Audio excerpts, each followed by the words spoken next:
Hello বন্ধুরা, শোধন রিঙ্কু রকমারি চ্যানেলে সবাইকে স্বাগতম। দেখো আমি সারাদিন কি কাজ করি সেটাই আজকে তোমাদেরকে আমি দেখাবো। প্রথমেই সকালবেলায় বাসন ধুতে চলে আসলাম আমাদের কলে, মানে টাইম কল আছে ওখানে। তো আমি বাসনগুলো সব ধুয়ে নিচ্ছি, বাসন দেওয়া হয়ে গেল।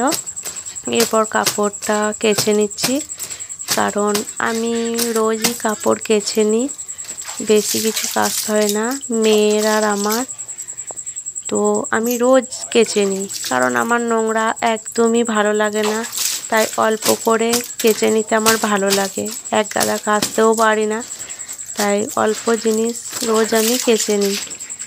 আর দেখো এখন মেয়ের জামাটা কাচছি, কাচা হয়ে গেল। এরপর ধুয়ে নিচ্ছি শাড়িটা। সত্যি কথা বলতে আমি নোংরা একদম পছন্দ করি না একটুও, মানে একবেলা পরলেও আমি কিন্তু কেচে নেব।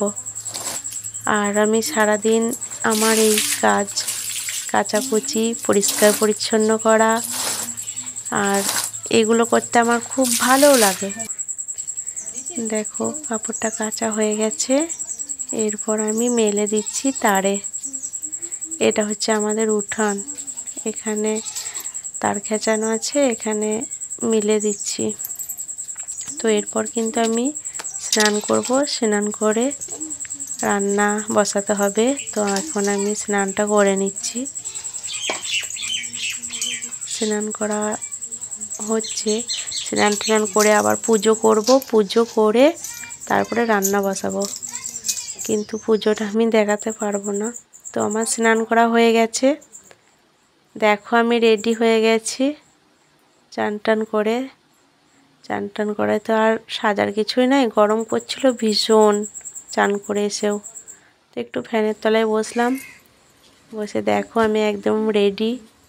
আর কেমন লাগছে বলবে তোমাদের। যদিও আমি এটা মানে আমি এত ব্লগ দিতে পারি না, জানিও না। তো আমার সব হয়ে গেছে, এরপর আমি রান্না বসিয়ে দিয়েছি। আর কেমন হলো বন্ধুরা একটু জানাবে, ঠিক আছে।